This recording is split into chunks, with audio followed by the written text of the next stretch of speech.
Recently, we've had a lot of articles, a lot of stories, a lot of organisations who have been attacking transgender people and basically calling for their exclusion, in particular in women's spaces.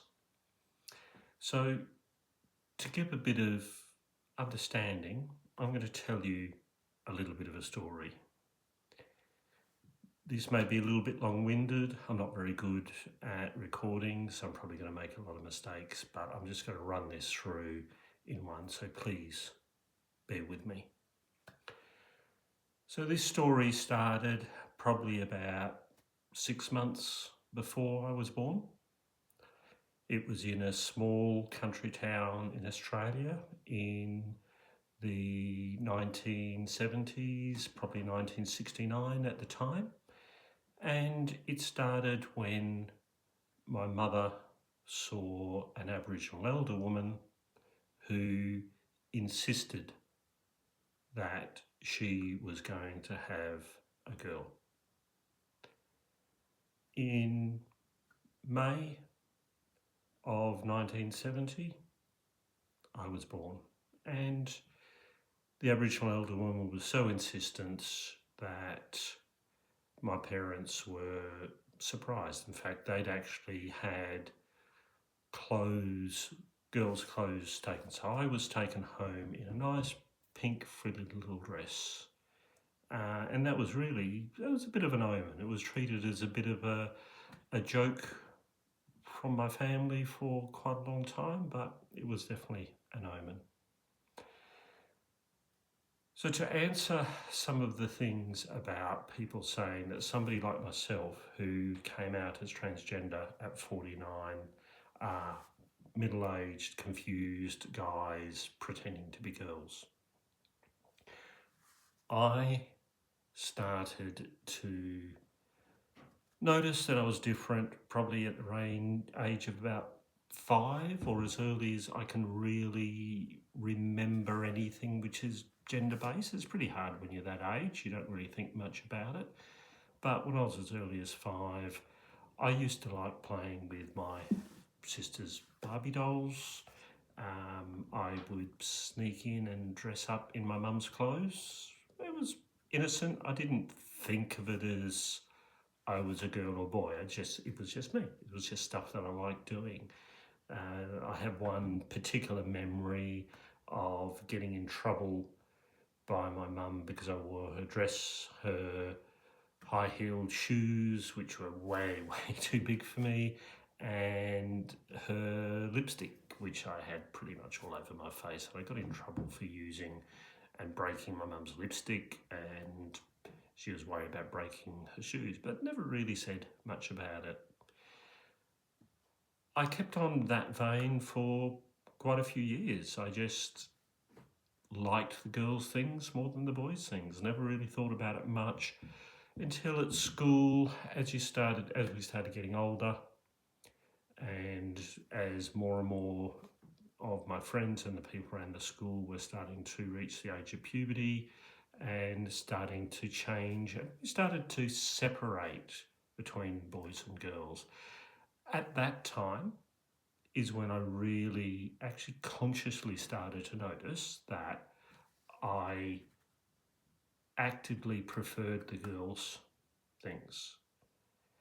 And it wasn't just that, it wasn't just preferring the girls' things, it was disliking the boys' things, disliking what society was actually trying to tell me I was supposed to do. It was at the time when we as boys were told we had to do sports, we had to be more aggressive, girls had to do what they were told, boys could act and play out. The more and more that happened, the more and more distressed I got, and the more I rebelled against it, and the more I actively chose not to do it, because it just was not natural to me. Being that masculine figure, having to be in charge, being that bit of a bully, all of that was completely foreign to me. It started getting to the point where I would get really distressed about any of the places where I would be with other boys and in particular be naked. So in changing rooms at schools, got to the point where I was scared of them, petrified of them, because back in those days, in the 70s, when we had changing rooms, they were open rooms, they were open showers. All the kids just got changed, guess what? And I got to the point where that felt so wrong and so bad that I would do anything to avoid those situations. I made excuses to avoid sports. When we had swimming, I would be the last person out of the pool to go and get changed and hoping nobody else was there. I even missed the bus back to the school a couple of times, or I would just pull on clothes over wet bathers. That continued, but I didn't know what that meant, because back then in the 70s, there was no words for it. There was no visibility. You hardly even heard the word gay. We had a couple of kids who were gay at school or who were called gay.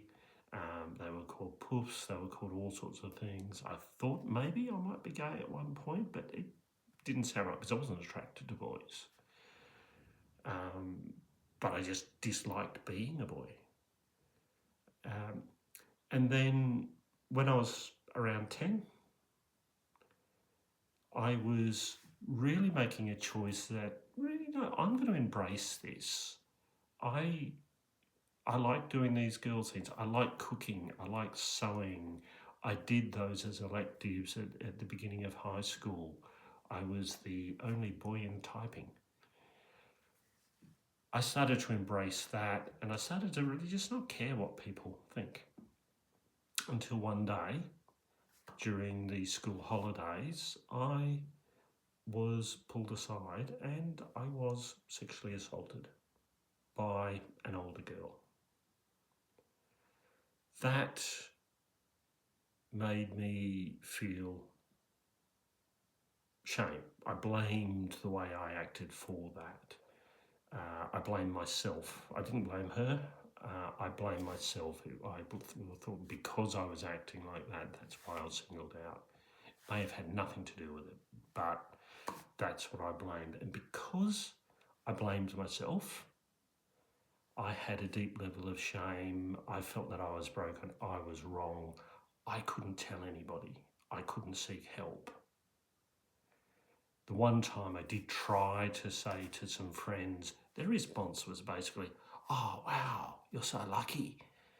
Can we be there next time?" And imagine how that makes somebody feel. So I then pulled back. I suppressed that. I had to stop doing what felt natural to me. I had to basically sit back and pretend.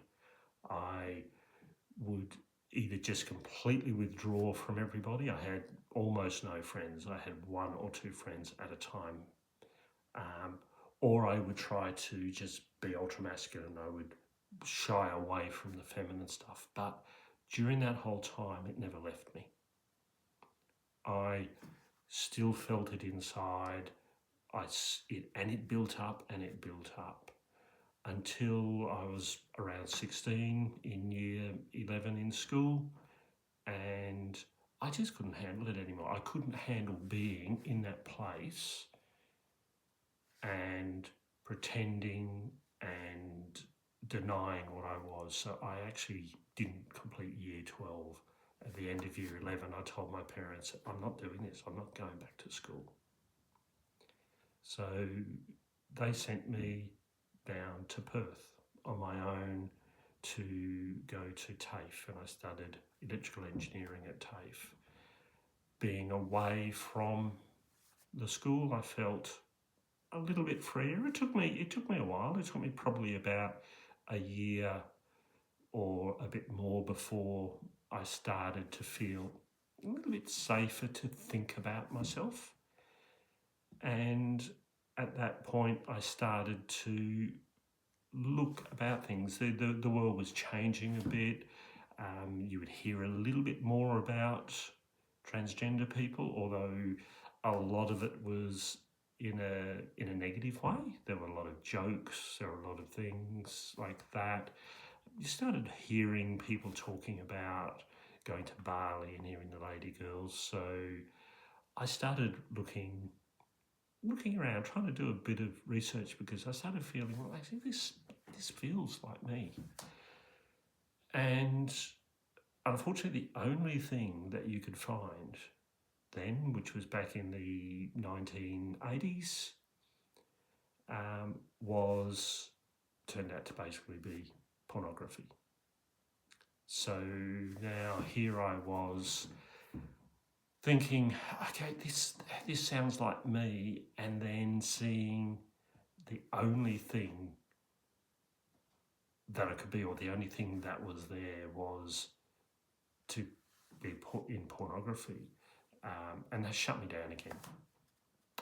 That shut me down for probably another 10 years or more at least. But during that entire time, I still rebelled against the way society was telling me how I needed to act, how I needed to be. People expect men to behave a certain way. And I think that's one of the problems that we are seeing today with people who don't understand transgender women in particular. They expect, because we were born male, that we feel that same way. We feel how society is teaching us. But we don't. At no time through there did I ever feel like what society was telling me to do was natural. It felt extremely unnatural to me. I did not like it. I was always the person who would help people. I had a protecting nature, not a violent protecting nature, but more like a mother, more like somebody who would protect their children, who would stand in front, would look after, would protect, but would not be the one who would be aggressive and go out and attack until those in my circle, in my care, were attacked. That kept me very isolated. And what I did is, through that time, I concentrated all of my effort basically on work. That's all I lived for. I did work, which meant I did really well at work. I was in charge of a team in less than 2 years after starting my work in software development. Within 5 years, I was a director of a startup company in charge of all the technical operations. From then, for the next 30 odd years, I was at the head of my industry. I was team lead. I led teams of up to between 30 and 40 people across multiple states. I had the best staff retention ratio of any department within our organisation. I was department manager of 2 public companies. I was a CTO at one point, because all of my effort was just concentrated in work. Outside of work, I still tried to put on that facade of being a man.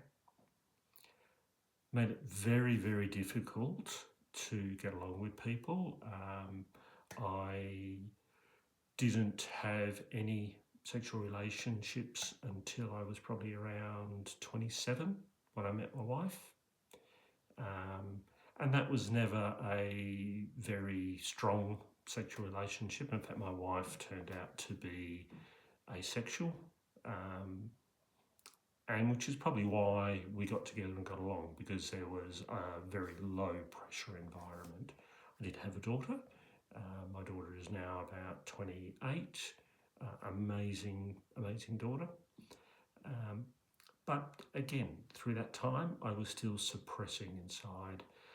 I was starting to learn more about it through that period, through the late 1990s, early 2000s. I started to really think, yeah, um, this this is me. I am not a male in here, inside, in my heart. I do not accept that. I do not believe it. But I still didn't think there was anything I could do about it. It wasn't until the marriage equality debate here in Australia, until we had the plebiscite, and I saw that most of Australians are actually accepting of people who are different, people who are gay, people who have same-sex relationships. And it was about that time in 2015, 2016 that I finally started to say, you know what? I have to do something about this. I can't keep living this life. I can't keep suppressing who I am, because it's really, really harming me. In fact, through those years leading up to that, there were a number of times that I contemplated taking my life. In fact, right back when I was 10, when I couldn't seek help from what had happened to me. At that time, I wanted to take my life because of that. I just didn't know how. So from 2015, I started thinking about what I could do. I started looking, I started researching, but there was still no visibility. There was no information. There was nowhere I could go to for help. I started finding things online, particularly in the early 2000s to 2015, through bulletin boards, through places like Reddit. And again, all of the stuff that I found back then was very negative. It was people who had bad experiences, people who said when they expressed they lost their jobs, they were ejected from their families, they turned to prostitution. And that really, really ate away at me, thinking that if I turn around and be who I want to be, that's what there is ahead of me. But finally, I did find some positive groups, finally. I pulled out of all the negativity, and I found a couple of online Facebook groups at the time where there were people who told their positive stories. And I started working towards it. It still took me another 3-4 years before I could actually admit to anybody else what would happen.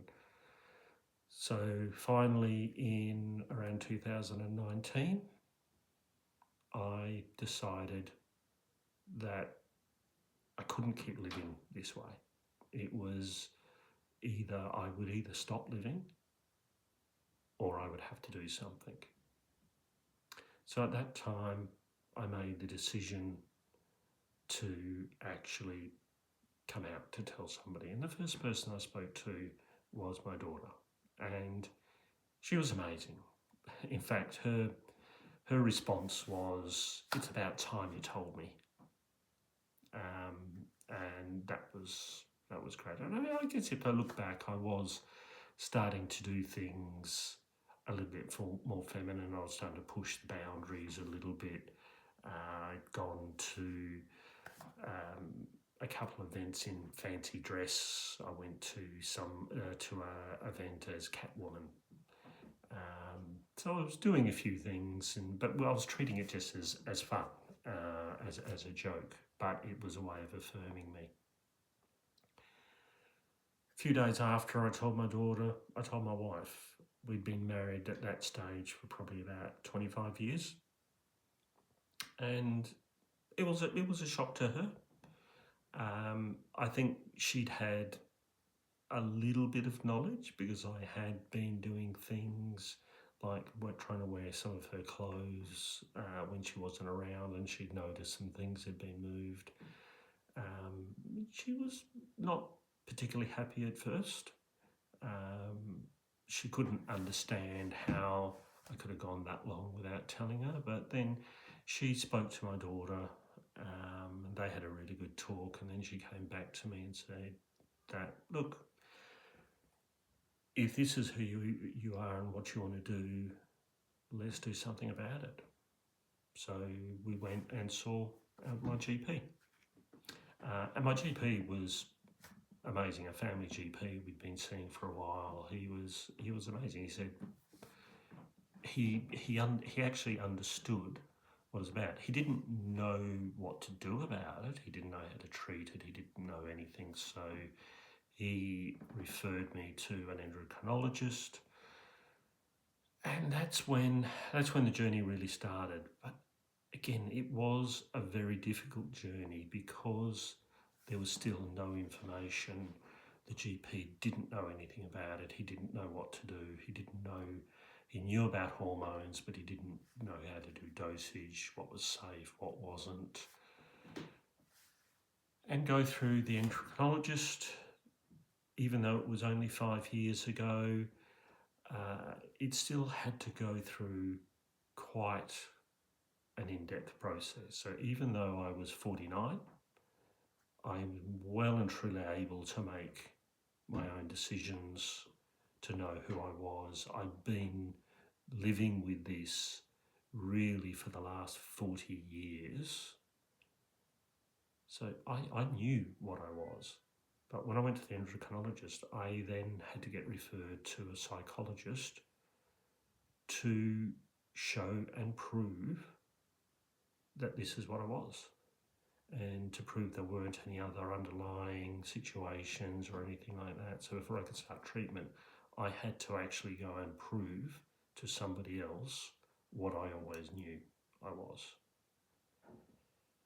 And if anybody ever had to go through that, that's a really challenging experience, to actually feel that you have to prove to somebody just to be who you are, who you want to be, to enforce your own human rights, your own preferences, or it's not even a preference, it is just who you are. That was really, really, really scary. And I'd heard lots of stories about people who had had a really hard time and who had had to go through months of seeing a psychologist before they could prove to them and get permission to start. Now, I was really fortunate to have a really good psychologist, and after one session he said, yeah, you meet all the criteria for gender dysphoria, you're capable of making your own decisions, you understand all the consequences. And he gave me the green light to start on hormones. And that was the beginning of the journey. That was a huge step. That coincided with starting just a few months before the COVID pandemic hit. So I'd started on hormones. I'd started to show slight changes. I was still going to work as a man, although I was wearing more non-gendered clothing. I would actually wear women's slacks and slightly high-heeled boots, which nobody could really tell, but it made me feel better. It helped affirm me. And then we went into lockdown. So we had a couple of months of being locked away, and I had a good discussion with my wife at the time. And at the beginning of the lockdown, I decided that, no, when this is finished, when I come back out, I'm going to be who I really am. And at that time, I made the decision to contact my HR team at work to let them know that, look, I'm going through this transition and I don't want to do anything formally right now, but I'm going to start changing my name. I'm going to start going through those details, and I put in an application for a name change. And HR was they were really good. They said, you just let us know what you want to do, and we'll be guided by that.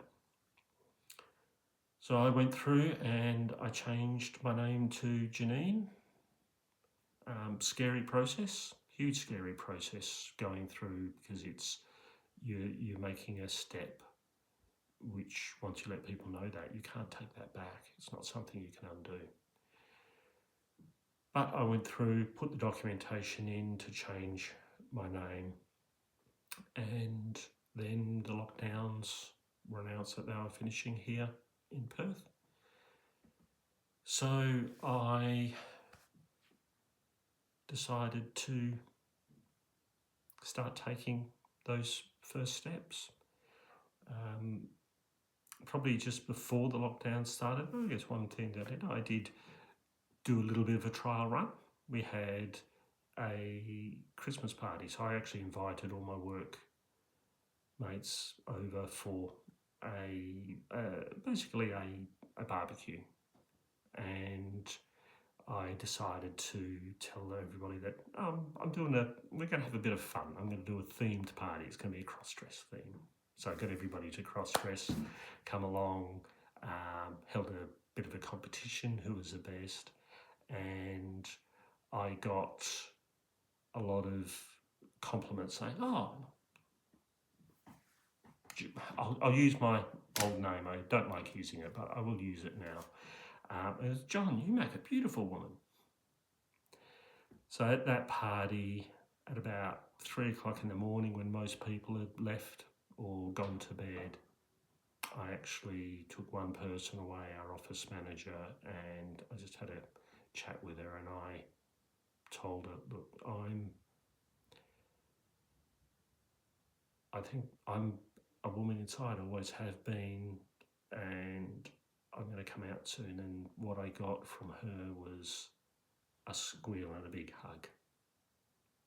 And for me, that was the most amazing thing, most amazing feeling that you can ever imagine. Somebody who just accepted that as soon as I said it. And I think that set me up for success and for a great journey. If I'd had a bad reaction, then I don't know what would have happened.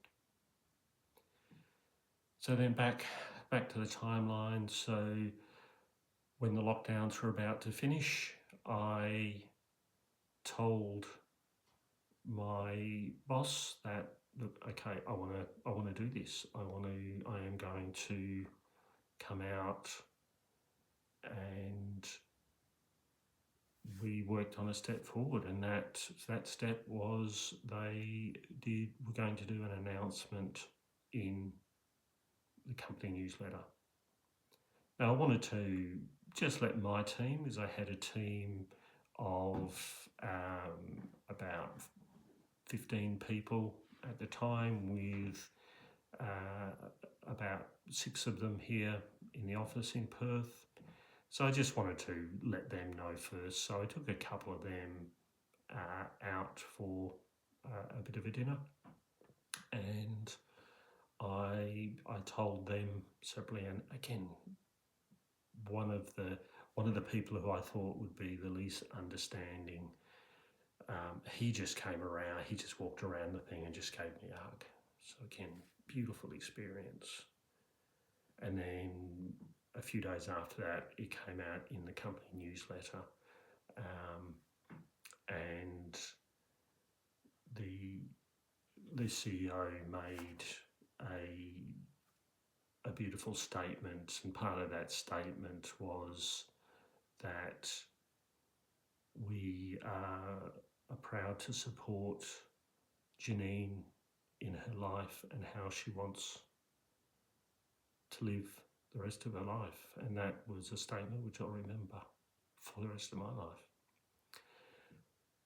With that point, that was probably the biggest change point in my entire life. I went from being a person who hid away from everybody, who would do work but was completely isolated socially. I just couldn't engage with people at parties. If I was forced to go to a party, I sat in the corner. I would go to industry events with my wife, Dawn, just so that we could talk to people who I'd be dealing with at work on a day-to-day basis, but in a social situation, I couldn't do it. But being freed up and not having to hide who I was, hide myself, completely changed me. I applied for a position I guess you could call it a scholarship in a diverse women in leadership program, and I was accepted into that. And this was a program put on by the Muslims Women's Support Centre, and it was for 50 women. There were 25 women under 40 and 25 over 40. And I was accepted into that as Janine. And I'd only been out for probably less than 6 months at this stage. And it was the most amazing and accepting place I've ever been to. This is a place where, because of the nature of the program and where it's supporting, we've had probably about 50 to 60% of the women there were Muslim. And there was a huge variety of others, but all of them accepted me into that environment. I was in a room where these other women would come in, and a lot of them would be wearing hijabs because they couldn't wear them outside. They couldn't wear them in the presence of a man. We got in the room and they took their hijabs off while I was there. So I always have a really strong place in my heart for the diversity and for those women who showed me that I could be accepted for who I was. That was the first place I ever went to the toilet. First place I went to the women's toilets. Very, very nervous going into the toilets. And I had these women stopping me in the toilets and talking to me. Number of times coming back from that, I just sat in the car and cried. Just tears of happiness. So I couldn't believe. That was empowering. And during that period, while going through that was a 12-month program, it gave me the strength and the desire to actually step up and say, you know what? These people are accepting me and helping me. Yet they're some of the most discriminated against people here in Australia. And women in general, and particularly in the industry I was in the IT industry, were not very well accepted at all. The IT industry at the time had 29% women in the industry. So I decided that I needed to give back and I needed to help other women, not trans women, not people like me, all women. So I joined the Australian Computer Society, the peak body for computer engineers and IT in Australia, about 40,000 members. They were advertising for a position on the National Diversity Inclusion Council. So here's me, the person who would hide away from everything. I applied for that position and I was accepted onto that. So I was accepted onto a national body to help bring diversity into the IT industry. And I ended up becoming co-chair or vice chair and then finally co-chair of that committee. And I helped put in place programs to help all women in the industry because that's my nature. That's what I do. It's about helping people And I saw that as helping people like me, because I don't actually see myself as a transgender woman. I have always felt myself as a woman. I've had a transgender experience, but I'm still a woman in here and in here. That's what I've always been. I went further than that. I actually applied for a position on our local branch executive committee here in WA, and I stood for elections as branch president, and I was elected as branch president for 2 terms. I also, and this was partly from the Diverse Women in Leadership program, which taught a lot about civil leadership, and we were coming up to the 2021 federal elections, and there was a lot of debate about the religious discrimination bill. And literally one night on the way home, I said, that's enough. We need diversity. We need people who are different in Parliament. So I actually stood up and I ran for elections in the federal elections. A trans woman running in the elections. People thought I was crazy. I had no money behind me. I just managed to get the $2,000 nomination fee from a tax return. And I stood up and I literally met thousands of people during that election. And that's what the power of being myself did and changed for me. I went from barely being able to meet one person to standing up, to going to events, to talking in front of huge crowds, to standing at polling booths, shaking people's hands, giving out cards, introducing myself, telling my story. And I did that without fear. And so many times during that, I had people come up to me and said, this is amazing that you're doing this. My grandchild is trans, and they've never seen anybody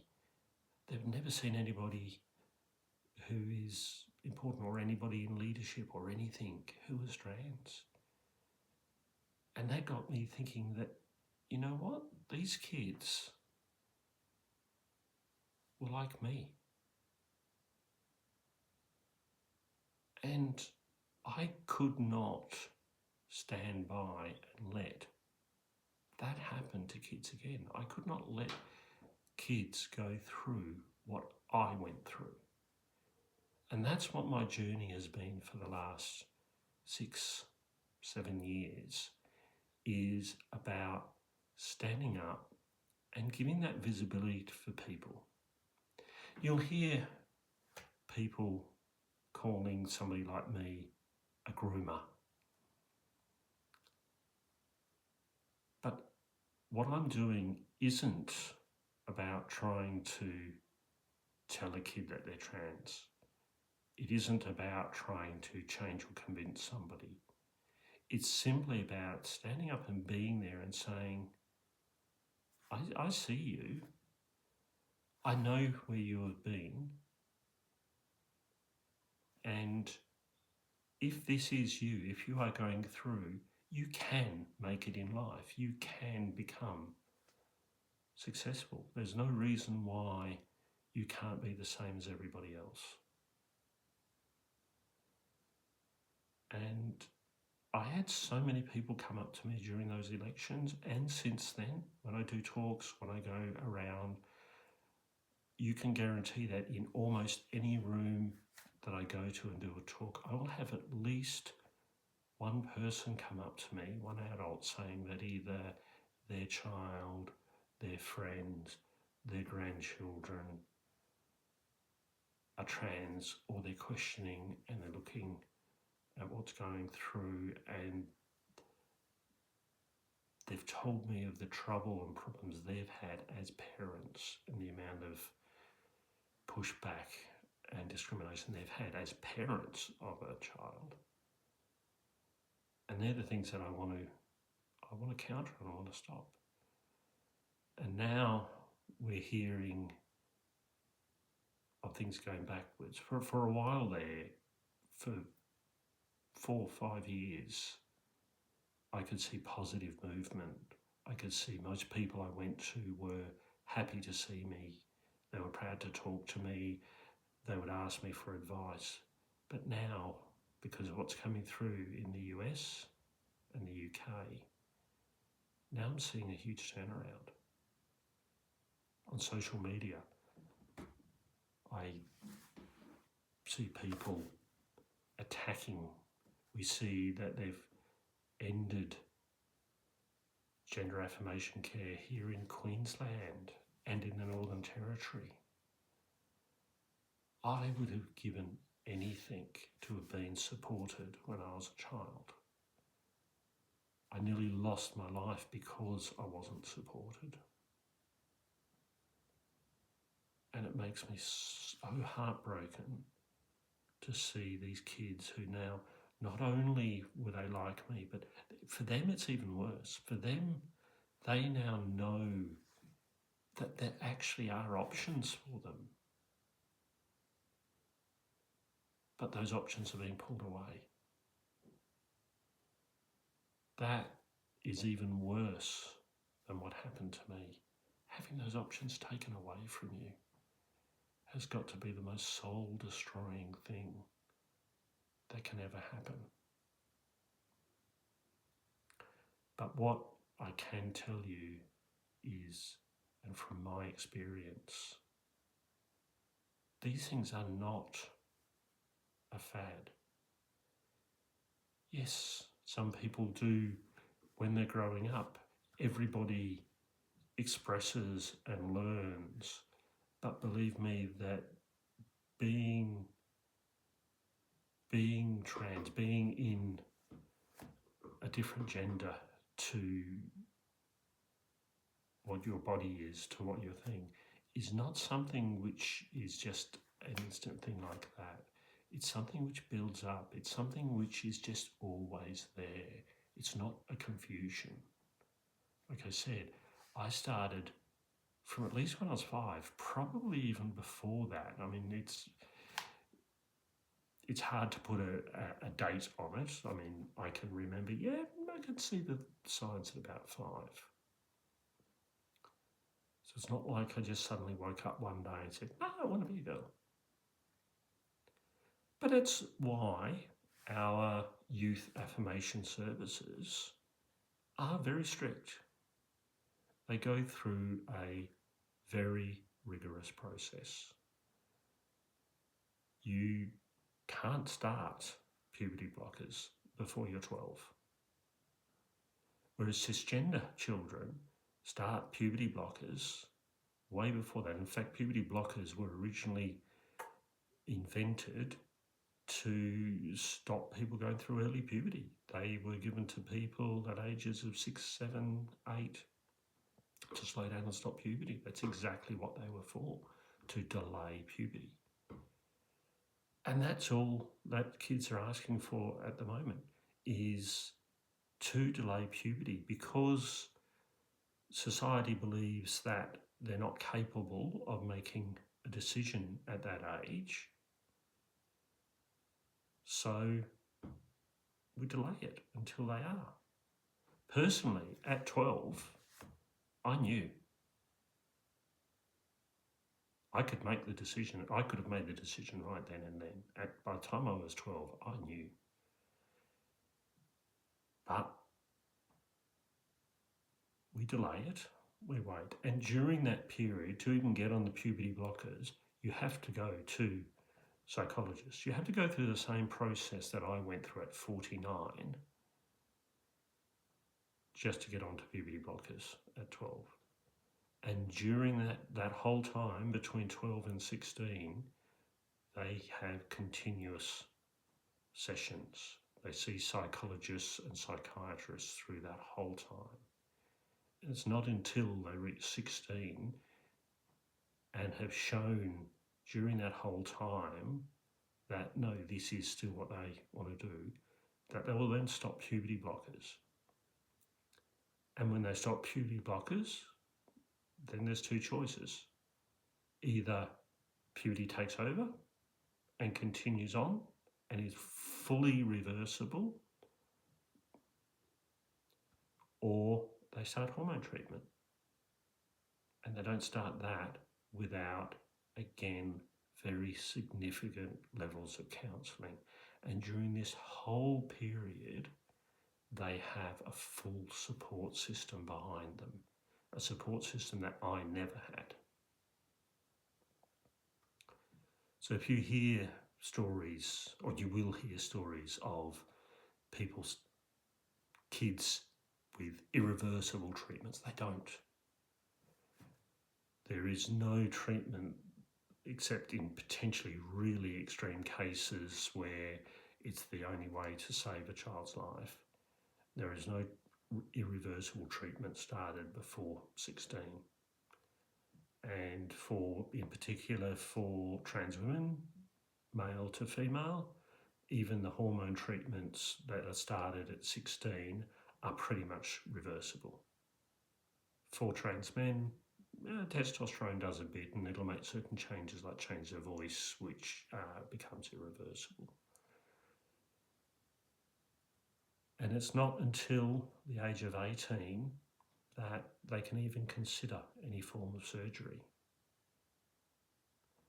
But I can tell you that 18-year-olds don't get surgery. For me, I've gone through 3 sets of surgery to reach where I am. My breast implants cost $10,000. None of it covered on Medicare, none of it covered on private health. Not many 18-year-olds can just fork out $10,000.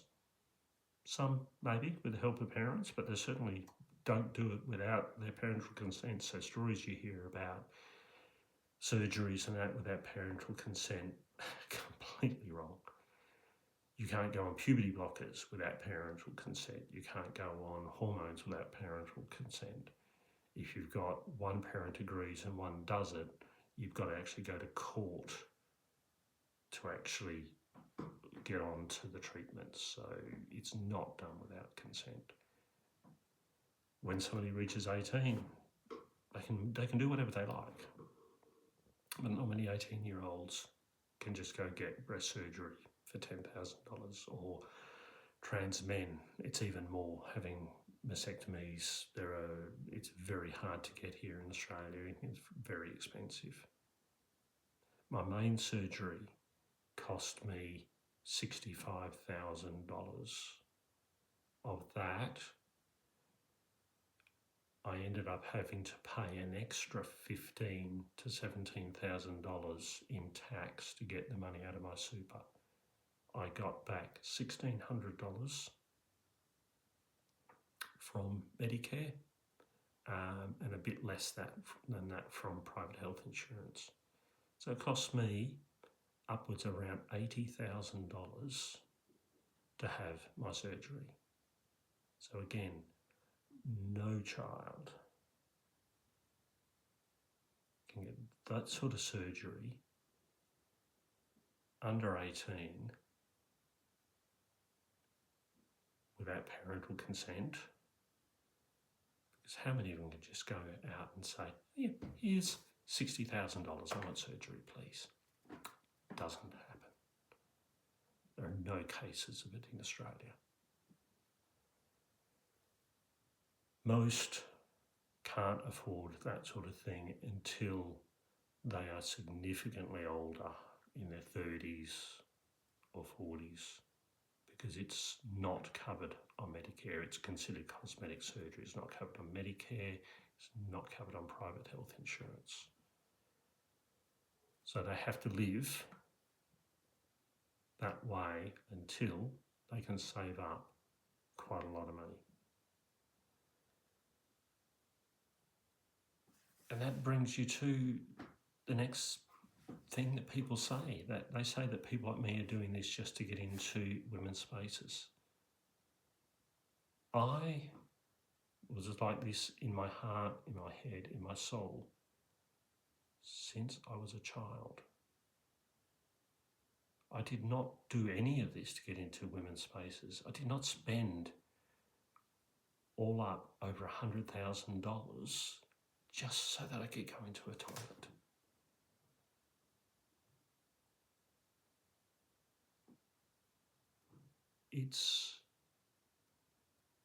And I didn't do it on a whim. It's who I am. I like to say I could not change who I was and how I felt. So what I had to do is just change how I looked so that I would fit in with society. So that's some of my story. I guess that gives you a bit of a timeline of where a lot of us, and for everybody's journey is different, but it's also the same in a way. Most people I know who are my age have also known right back from when they were very, very, very young. And it's the same with the young people these days. They know. The difference and the reason we see it more now is because the young people these days know they have options. They know they actually have a choice. When I was that age, I didn't know I had a choice. In fact, when I expressed it, I was stopped. But if I could go back, if I knew what I knew now, it would have been completely different. So when you have a look at the figures and you show things like we've got a growth in the number of transgender children now compared to in the 1970s, what I can tell you is in the 1970s, I wasn't counted as a transgender child, but I still was. So I hope this story helps a little bit. I hope it gives people a little bit of an understanding of how we feel and what some of our journeys are. I hope it helps understand a little bit about what kids are going through today and what they've got in front of them. Above all, I hope it helps people understand how damaging it is when somebody has that taken away from them, when they have what they are, how they express, ripped away, and they're forced to hold it and hide. It's why transgender youth have about 48% are survivors of suicide. That's almost half. That's people like me, like I was, people who are growing up right now. Almost half will have turned or tried suicide, tried to take their own life, because they're not supported, because they were like me and they had no options, they felt alone, they felt they couldn't turn to anybody, or they had family who rejected them, or they've had society tell them, no, you can't have treatment now, even though we've got something which will help you. So that's what I'm going to leave you with right now, is that figure of 48%. And it's a figure which can be dropped right down They're the same as everybody else their age when they are supported, when they are given options, when they are given hope.